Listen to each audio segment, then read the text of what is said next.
Hi అండి. బొంబాయి రవ్వ ఉప్మా నోట్లో వేసుకుంటే కరిగిపోవాల్సిందే, అలా ఉంటుంది ఈ ఉప్మా. తయారీ చూసేయండి. స్టవ్ ఆన్ చేసుకుని పాన్ పెట్టుకుని 1 స్పూన్ నెయ్యి వేసుకుని 1 కప్పు రవ్వని సిమ్లో పెట్టుకుని రోస్ట్ చేసుకోవాలి. కలర్ మారినంత వరకు రోస్ట్ చేసుకుని సైడ్కి పెట్టుకోవాలి.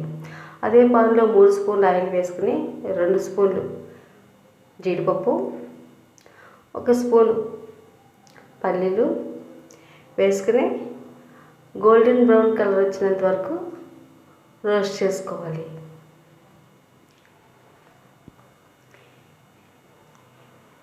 వీటిని ఒక బౌల్లోకి తీసుకుని అదే పాన్లో 1/2 స్పూన్ ఆవాలు, 1/2 స్పూన్ జీలకర్ర, మినపప్పు 1 స్పూన్, శనగపప్పు 1 స్పూన్, ఎండుమిర్చి 2 ముక్కలుగా చేసుకుని వేసుకోవాలి. ఇలా పోపును వేపుకోవాలి. 2 పచ్చిమిర్చి చీలికలు, 2 స్పూన్లు కట్ చేసుకున్న ఆనియన్స్ వేసుకుని అన్నిటినీ దోరగా వేయించుకోవాలి. ఇంచు అల్లం ముక్క సన్నగా తరిగి పెట్టుకుంది కూడా వేసుకోవాలి. అలాగే క్యారెట్ తరుగు 2 స్పూన్లు కూడా వేసుకుని పోపు అంతటిని బాగా వేయించుకోవాలి. కరివేపాకు రెమ్మ,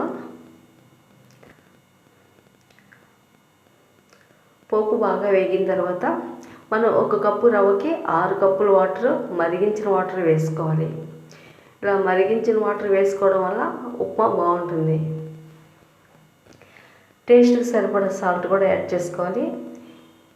నెమ్మదిగా కలుపుకుంటూ రవ్వని వేసుకోవాలి.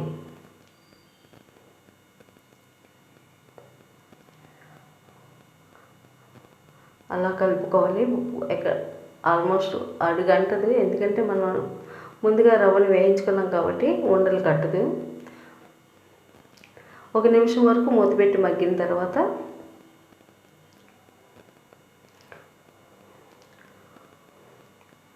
ముందుగా వేయించి పెట్టుకున్న పల్లీలు, జీడిపప్పులు కూడా యాడ్ చేసుకోవాలి.